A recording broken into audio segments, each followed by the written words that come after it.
Salve, salve, gente boa! E aí, tudo bem? Seja bem-vindo, muito bem-vindo ao canal. Nesse vídeo nós vamos falar a respeito do testemunho de Jesus é o espírito da profecia. Quer pensar sobre isso? Vem comigo até o final, sabe não?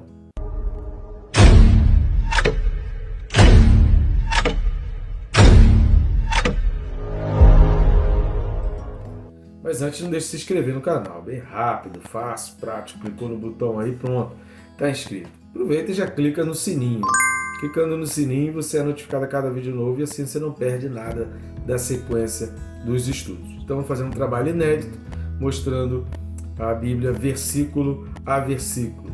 Então eu conto contigo, querido, para compartilhar esse vídeo e enviar esse vídeo para o maior número de pessoas possíveis. Curtindo e comentando, o YouTube já faz isso de maneira natural, que a gente chama orgânico, e compartilhando você faz chegar onde nem eu nem o YouTube conseguiríamos chegar. Legal, né, querido? Então a gente pode levar a palavra a mais e mais pessoas com um simples clique. Nunca foi tão fácil fazer e cumprir o ID de Jesus. Vamos junto nessa, texto desse vídeo.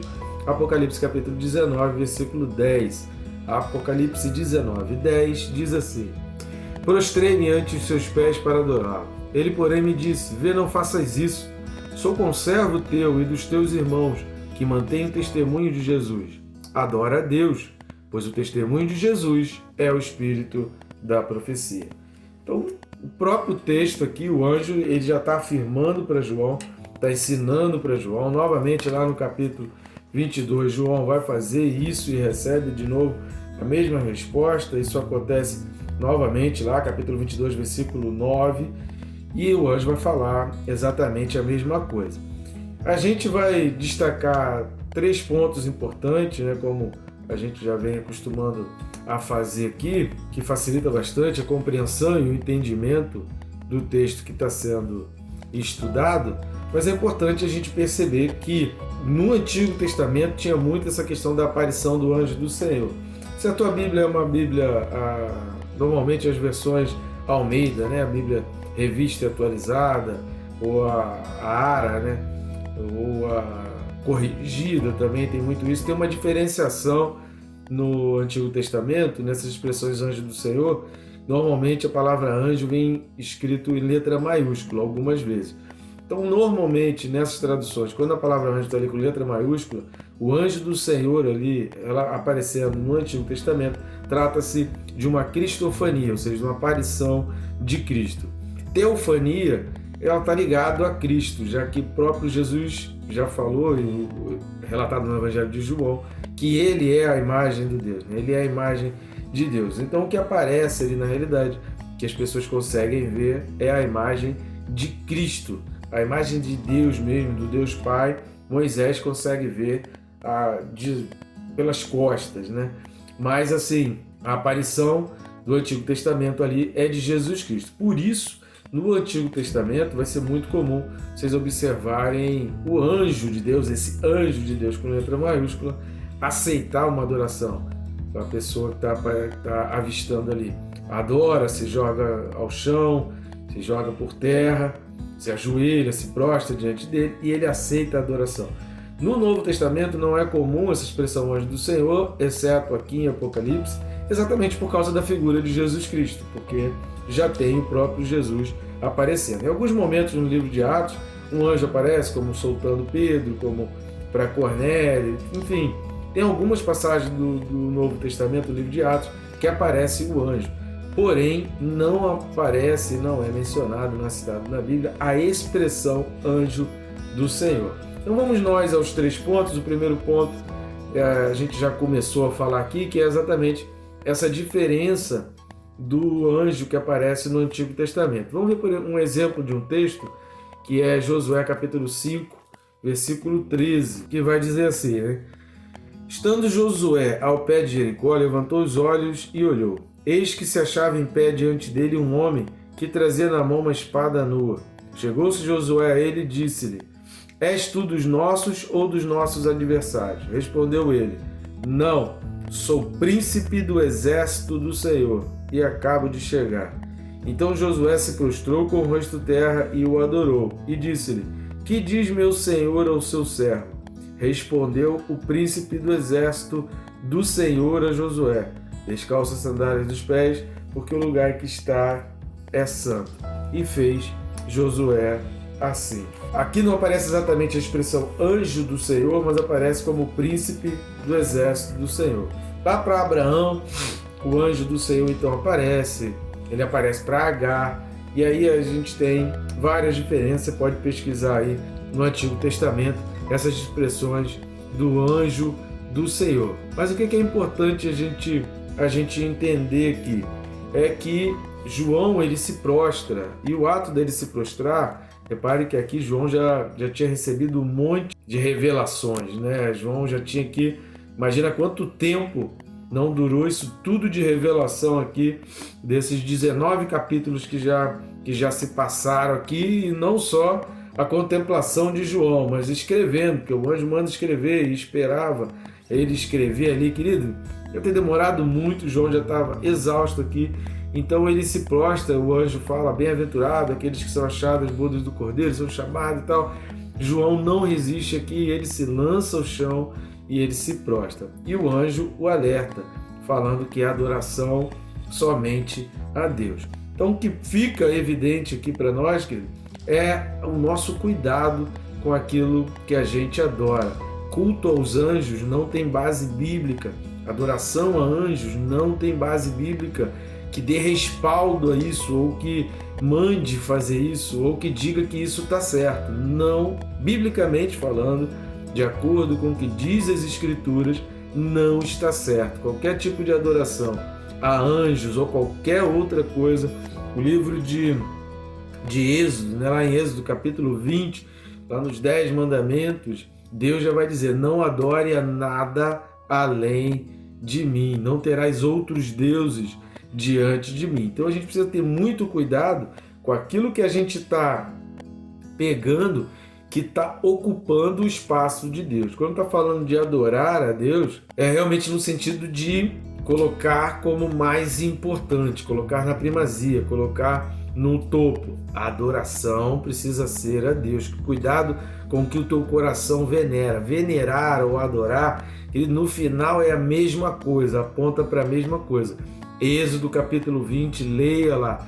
Não fareis imagens para você adorar, não adore imagens, não adore tábua, nem pedra, nem nenhum tipo. O Êxodo 20 está sendo bem claro ali que a adoração ela tem que ser exclusiva para Deus. Deus quer uma adoração exclusiva para Ele. Por que isso? Porque o coração do homem ele é muito enganoso.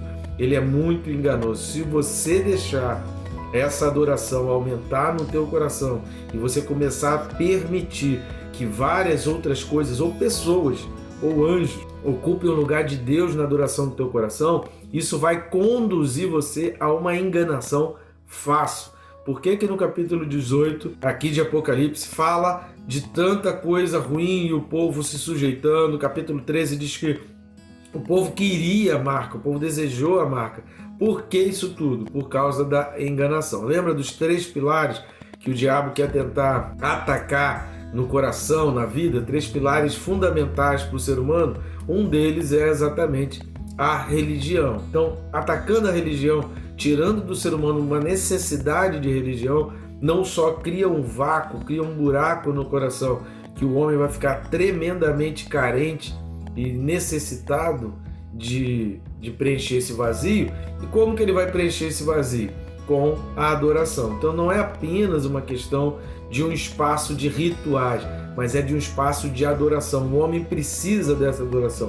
Se você não se concentra, se você não escolhe, se você não faz a tua opção e Deus é o centro, Deus ocupa o trono e Ele é que recebe tua adoração, facilmente vai ser enganado. E a hora que a besta vier fazendo sinais, não se iluda, porque a besta vai fazer sinais, vai fazer prodígios, vai fazer um monte de milagres e vai enganar até aqueles que eram escolhidos, até aqueles que estavam, assim diz as Escrituras. A palavra de Deus está dizendo isso. A palavra de Deus, Jesus falou que enganaria, se possível, até os escolhidos, através de sinais, maravilhas e prodígios. Por quê?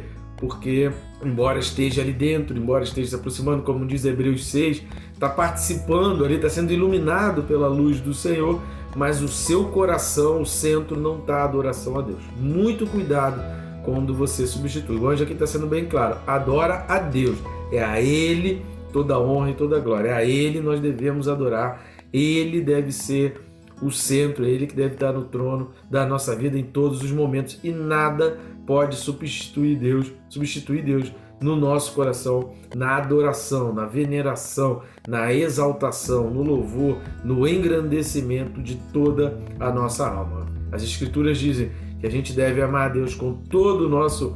Lembra do café? O café de todo o coração, de toda a alma, com toda a força e com todo o entendimento. C-A-F-E, café. Então é o café bíblico.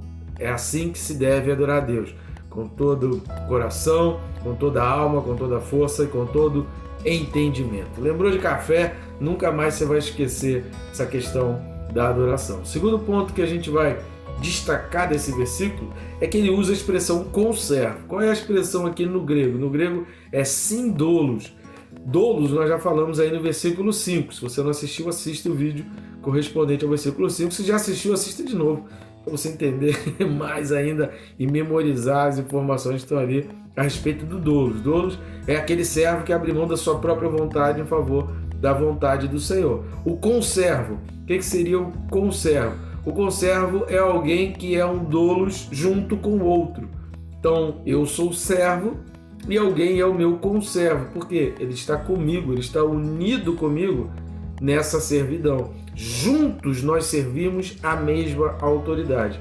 Eu sou servo do Senhor, você é servo do Senhor. Então eu posso dizer para você, eu sou o teu conservo de Deus. Nós estamos servindo ao mesmo Deus. O conservo é aquele que está sujeito à mesma autoridade do outro servo. E aí está sempre relacionado, né? Obviamente, um servo com outro. Isoladamente é servo. Quando tem mais de um, são conservos. Servos que adoram juntos, servos que servem juntos ao mesmo Senhor. E aqui a gente vê que tanto os anjos quanto os homens, e os homens precisam fazer, assim como os anjos fazem também, de serem um doulos, alguém que abre mão da própria vontade para que prevaleça a vontade do seu Senhor. Alguém que mesmo contra a própria vontade obedece, arrisca, obedece fielmente a ordem, o mandamento, a ordenança do seu Senhor, porque o que prevalece é a ordem do seu Senhor. Afinal de contas, o que Deus diz, o que Deus fala, e a vontade de Deus ela é boa, perfeita e agradável. Cumpre a nós executar e obedecer às suas ordens. Então esse conservo significa isso. E a terceiro ponto que a gente vai destacar é porque o texto vai dizer que mantém o testemunho, sou conservo teu dos teus irmãos, que mantém o testemunho de Jesus. Adora a Deus, pois o testemunho de Jesus é o espírito da profecia. E a Bíblia vai falar, repare aí, por exemplo, no capítulo 22, versículo 6, que vai dizer o seguinte, olha, disse-me ainda, estas palavras são fiéis e verdadeiras, Apocalipse 22, 6, né? O Senhor, o Deus dos espíritos dos profetas. Então o Senhor, quem é o Senhor? É o Deus dos espíritos dos profetas. É o guia, é aquele que ordena, é aquele que controla o espírito dos profetas, é aquele que vê nos profetas alguém digno de ser usado e de ser um canal da profecia que vem direto de Deus. Então, um profeta que é de Deus, ele é esse canal. Deus fala com ele e ele fala com o povo, ele fala com o restante. É diferente do sacerdote. Os caminhos são invertidos da função do profeta com a função do sacerdote, são caminhos inversos. O profeta recebe de Deus e jorra para o povo. O sacerdote faz o caminho inverso. Recebe do povo e aí ele queima a oferta, ele entrega a oferta para Deus. Estão entendendo? Então o profeta recebe de Deus e manda para o povo, e o sacerdote recebe do povo e manda para Deus. São caminhos inversos. A figura do sacerdote e também do profeta. E o profeta recebe de Deus. Agora, uma informação que você precisa estar muito atento a isso, e quem sabia disso muito claramente, por exemplo, eram os crentes de Bereia, que o livro de Atos ele vai relatar que eles conferiam nas Escrituras. Só que tem uma coisa que é muito importante e que vai acender uma chave, vai virar uma chave aí na sua mente com relação a profetas e profecias. Vamos lá para Lucas, capítulo 24, a partir do versículo... Lucas 24, 27. Não vamos ler todo o texto, mas Lucas 24, 27, depois a gente vai ler a partir do 44. Lucas 24, 27 diz o seguinte: E começando por Moisés, discorrendo por todos os profetas... Repare aqui, olha só. Começou por Moisés e falou depois sobre todos os profetas. Expunha-lhes o que a seu respeito constava em todas as Escrituras. O que a gente está falando aqui? Jesus que aparece aos discípulos que estavam no caminho de Emaús, né? Que no capítulo 24 de Lucas, os discípulos estavam no caminho de Emaús, Jesus aparece a ele. Jesus começa a conversar e começa a mostrar que desde Moisés, desde Gênesis, toda a Bíblia apontava para ele. Cara, isso é interessante a gente observar isso e você precisa estar muito atento a isso. Profeta que discorda de Jesus, profeta que não evidencia Jesus, profeta que você chega no final da mensagem, você não consegue concluir e ver Jesus naquela mensagem, cuidado com esse tipo de mensagem, cuidado com esses apontamentos que os profetas vão fazendo. Versículo 44 de Lucas 24. A seguir, Jesus lhes disse: São estas as palavras que eu vos falei, estando ainda convosco. Importava se cumprisse tudo o que de mim está escrito na lei de Moisés, nos profetas e nos salmos. Então lhes abriu o entendimento para compreenderem as Escrituras. Querido, as Escrituras apontam para Jesus. Você quer seguir os mandamentos, você quer ser obediente. Aquele jovem rico chegou para Jesus e falou: eu cumpro, eu faço isso, eu faço aquilo. Eu estou seguindo à risca os mandamentos. Jesus, está mesmo?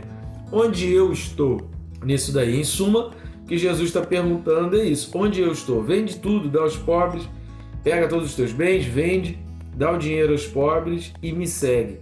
Por quê? Porque a gente precisa entender que todo o Antigo Testamento aponta para Jesus, que tudo aponta para Jesus. O tabernáculo fala da obra de Jesus, por isso a figura do sacrifício, do Espírito Santo, da entrada no Santo dos Santos. O véu, querido, o véu aponta para Jesus. O véu do Antigo Testamento é aquilo que separava o homem de Deus. No Antigo Testamento é muito comum você ver as pessoas rasgando as suas vestes no caráter assim de muita tristeza e dor. O que aconteceu quando Jesus morre? O véu do templo se rasga. Isso traz para nós dois significados.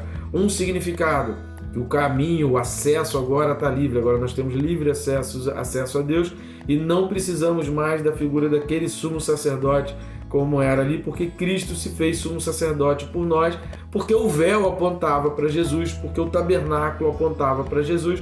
Com a vinda de Jesus, todo o tabernáculo aponta. A gente não precisa mais do tabernáculo fisicamente, porque a gente precisa dos princípios, a gente precisa entender o funcionamento do tabernáculo. Por quê? Porque o tabernáculo é a obra de Jesus. Ao aceitar Jesus, a gente está cumprindo todo aquele ritual que era feito no tabernáculo. Então isso é uma coisa do véu rasgado. A segunda coisa é Deus rasgando o seu coração, Deus rasgando as suas vestes diante da morte do seu filho. Por quê? Não era assim desde o princípio. Deus não fez o homem para precisar ver o seu filho morrer na cruz do Calvário e passar todo aquele sofrimento.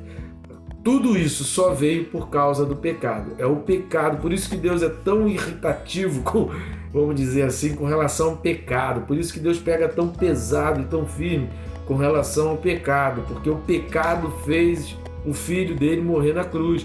O pecado fez ele ter que fazer um sacrifício que ele não deixou Abraão fazer. Ele teve misericórdia de Abraão, não permitiu que Abraão fizesse aquilo que ele fez e que ele entregou o seu próprio filho. Então, o testemunho de Jesus, querido, é o espírito da profecia. Aqui em Apocalipse capítulo 1, você vai ver a revelação de Jesus Cristo, capítulo 1, versículo 1, que Deus lhe deu para mostrar aos seus servos as coisas que em breve devem acontecer, que ele, enviando por intermédio do seu anjo, notificou o seu servo João, o qual acrescentou a palavra de Deus e o testemunho de Jesus Cristo.